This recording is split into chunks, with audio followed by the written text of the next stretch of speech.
From the outside looking in, 2 times in the same week would have been too much a coincidence. But Jason's son had just turned 9, and he had always had a vivid imagination. He let it go. There was nothing to gain from endless speculation. What could he have done? Who would have believed him? But 3 times in the same week, 3 times was too many. Exactly a week ago, his son, Timmy, had pulled out a bucket full of building blocks. Normally, he would stack them up in a tower as high as possible, then throw stuff at it from the other end of the room until it collapsed all over the floor. This time, however, Timmy had spent 3 tedious hours carefully placing blocks. When it was finished, Jason couldn't help but realize its uncanny likeness to the old water wheel. Built nearly 200 years ago, it was a historical site hidden deep within the woods, on the other side of town. He had never taken Timmy to see it. "Timmy, what gave you the idea to build that building with your blocks?" "It was the old lady, the one that lives at the bottom of the street." They lived on a wooded cul-de-sac that was rather steep. The end of the cul-de-sac occupied its lowest point, and a patch of unkempt and overgrown forest obscured the woman's house. "What were you doing playing by her house?" Jason asked. "We don't know her very well." "I didn't, Dad. I saw her in the mirror. She told me how to build it." It made no sense. What was she doing lurking around his house and talking to his son? The following evening, the water wheel had gone up in flames, completely torched down to its foundation. It was all over the news. 3 days later, Timmy stood proudly above another building block creation. This time, Jason could not place it. He snapped a photo and sent it to his wife, who was out of town on a long business trip. "Hey, Mary, do you recognize this building?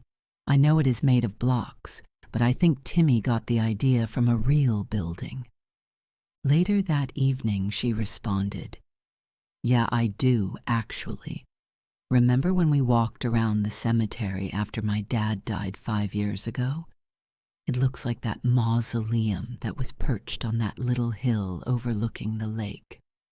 Timmy was so young, though, that I can't imagine him remembering it in that much detail. Could he have seen it in a picture from school? Maybe that was it. One of Timmy's teachers had shown it to him. "No, Dad. The teachers don't teach us anything interesting at school. It was the old lady. I saw her again in the mirror, and she told me how to build it." "What do you mean by in the mirror?" he had asked his son. "She was right there. I was brushing my teeth and she came to say hello. She had a big smile on her face and wanted to talk about my building blocks." There had been nothing on the news, no excitement at the cemetery. Timmy was just going through a phase of overactive imagination. He put it out of his mind. But 3 times? 3 times was too many. When he returned home from work yesterday, there was another building constructed in the middle of the dining room. This time he recognized it immediately as the town's church. "Timmy, it looks wonderful, but how did you do it?" "Well, Dad, I told the office I was sick. I knew you were busy at work, so they called the babysitter, and she came and brought me home. I spent all afternoon with the bricks. The old lady told me you would like it." The church. Every last one of Timmy's building blocks had been used, and he doubted if a professional architect could have designed it so perfectly from that particular set of building blocks. "Did you see the old lady again? I found out that her name is Miss Sprock." "Yeah, we talked for a long time before I started to make it. She is very nice to me." "Okay, Timmy. I'm going to take work off tomorrow so I can go talk to her. She should not be coming around here and talking to you without my permission. And please never lie to your school again. If you are not actually sick, you need to be going to class." 3 times really was too many. Jason's thoughts began to run wild, and he decided to take a walk. Curiosity brought him to the graveyard. He did not expect to see anything, but he had to check on the mausoleum. The night was crisp and breezy, and he had to walk quickly to stay warm. From a distance, the mausoleum looked like he remembered it from 5 years ago. But as he got closer, he realized that all of the nearby vegetation was burned. The stone itself was singed with black marks, reminiscent of a hot fire.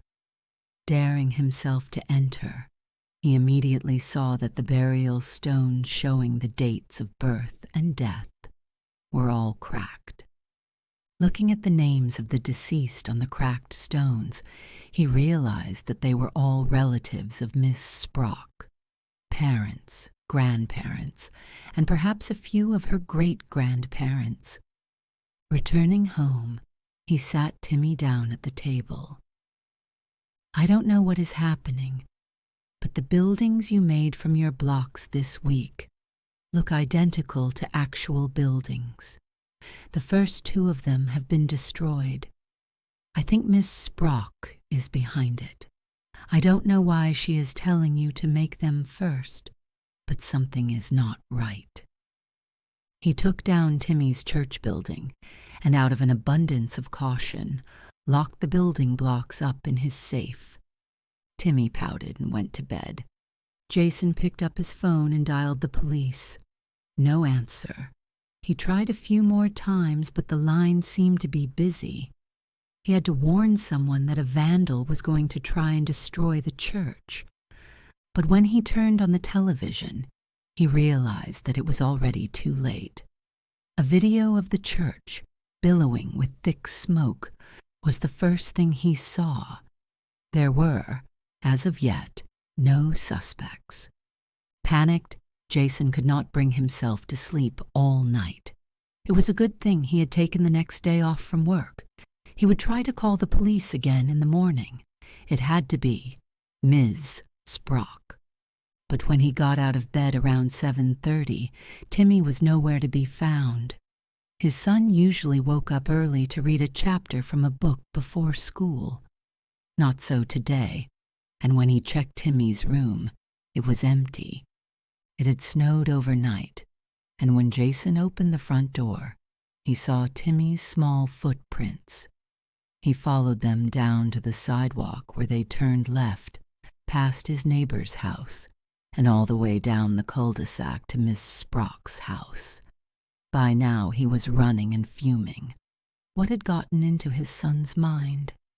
The tracks went to the side of her house, through a crumbled section of fencing, and into her backyard.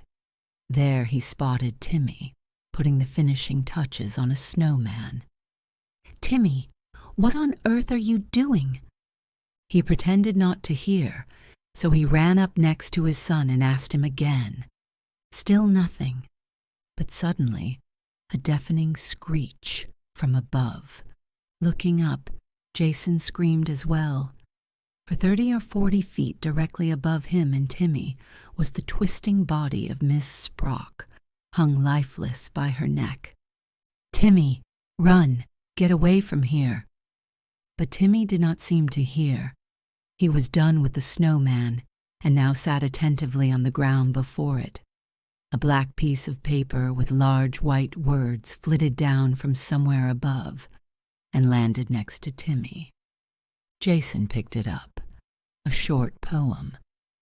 3 structures burned in a single week, turned to ash in a destructive streak. A bucket of toy blocks and a boy of 9.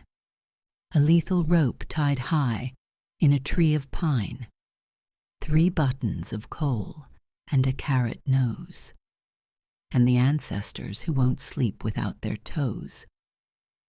Jason stopped reading and looked at the snowman. There were indeed 3 pieces of coal used for the snowman's buttons, and a carrot used for its nose. The snowman's teeth, though, he looked closer, and to his horror realized that they were wrinkled up toes, shriveled and blackened by death. From the mausoleum, desperate, he grabbed Timmy, lifted him up onto his shoulders, and ran. His son seemed to be in a trance, and Timmy recited the last verse from Missing Sprock's poem by memory.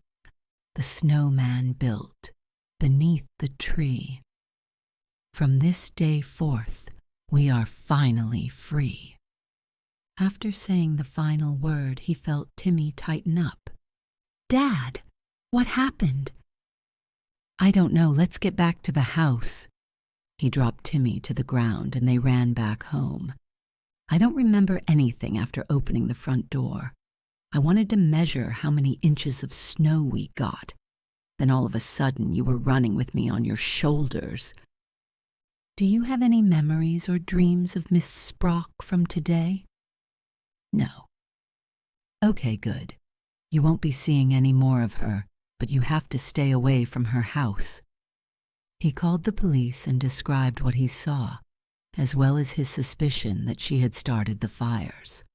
Seemingly oblivious to what happened, Timmy seemed well enough to go to school. Plus, he could talk more openly to the police officers if Timmy was gone. 30 minutes later, a pair of officers were at his door. We found her body in the tree, just like you said. She doesn't seem to have any living relatives. The snowman, though. You said it was in the backyard, right? When we pulled up, we spotted it right away. But it was on the porch, not under the tree, and it didn't have any teeth, nor could we find that piece of paper with the poem. In tragic experiences, sometimes we get the details mixed up. I'm going to refer both you and your son to a psychologist to help you work through what you saw today. That was it, and the officers left.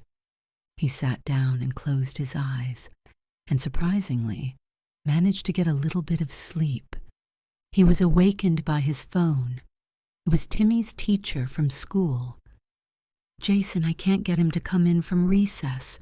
He is sitting in front of a snowman and muttering something under his breath. He won't acknowledge anyone or anything. On my way, get him inside. He pulled out of his driveway, barely slowed down to turn out of the cul-de-sac, and pressed on the gas. Something was clearly wrong. As he made the last turn towards the school, he glanced towards the playground, desperate to see Timmy. It was empty. He accelerated again as he rounded the final curve, then smashed the brakes. Someone was on the road. He had already spun out uncontrollably by the time he recognized it as a snowman, and not a person. He came to a jarring stop as his wheels slid sideways into the high curb on the other side of the road. Fortunately, nobody had been coming the other way. Unfortunately, his car made a screechy whine as he made a large U-turn and found a parking spot. He ran inside and found Timmy in the principal's office. Jason, we don't know what's wrong with him. Is there any chance he came across drugs somewhere? We don't want to accuse you of anything, but he is unresponsive. His eyes are glazed over and he keeps muttering something under his breath. No, it's nothing like that.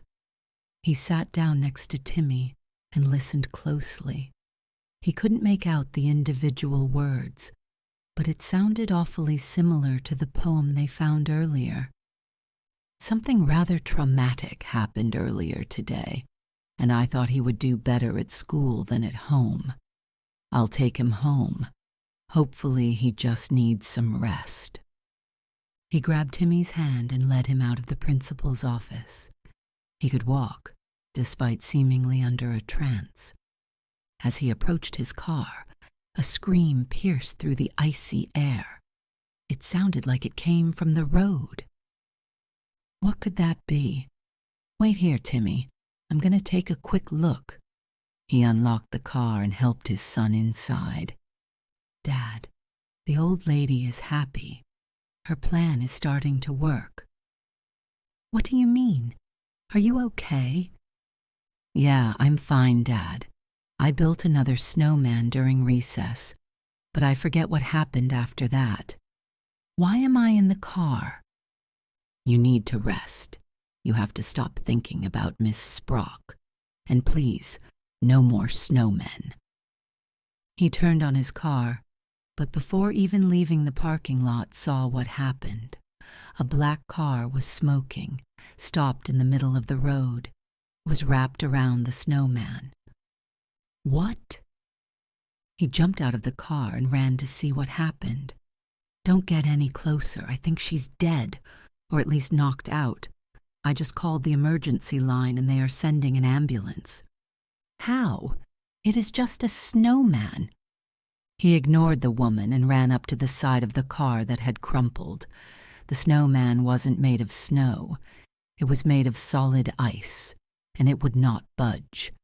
He ran back to his car, started it, and turned the other way down the road. Later that evening, he discovered that the woman did, in fact, die. It was one of his neighbors on his street. She had also lived alone in her house. The next morning, the snowman made of ice was in her front yard. Jason didn't bring it up as they began the drive to school. "Hey, Dad, I'm really tired. Do I really have to go to class today?" "Yes, and can you please promise me that you won't build any more snowmen?" "Yeah, of course. I dreamed about making lots of them all last night, though. I thought you and Mom would be happy." The rest of the drive was silent. When he returned home, the snowman was still staring down the street from the porch, as if it was examining him. Curious, he drove to the end of the cul-de-sac to Mrs. Sprock's house. Sure enough, the first snowman was still there. This time it sat at the apex of the driveway. Who had moved it? Arriving back at home, he called in to work for a second time. "Hey, boss, something's not right around here. I'm going to have to take all next week off. Timmy is sick, and I'm taking him to a warmer climate for the week." After getting permission to take time off, he called his wife. "Good morning, Mary. Don't pack your bags yet. Timmy and I need a trip too, and we are going to come see you." He explained the mysterious circumstances until she agreed, then packed bags for himself and for his son. Jason went to his yard to make sure everything was set for a week away and stopped dead in his tracks. 5 snowmen stared back at him. Timmy was not tired because he dreamed about building snowmen. He was tired because he spent the whole night actually building them. Each one of them had exactly 3 pieces of coal for buttons and a large carrot nose. Although hastily constructed, they appeared nearly identical to the other snowmen Timmy had built. Jason retreated back inside, packed the bags into his car, picked Timmy up from school, and drove the 8 hours south to meet up with his wife.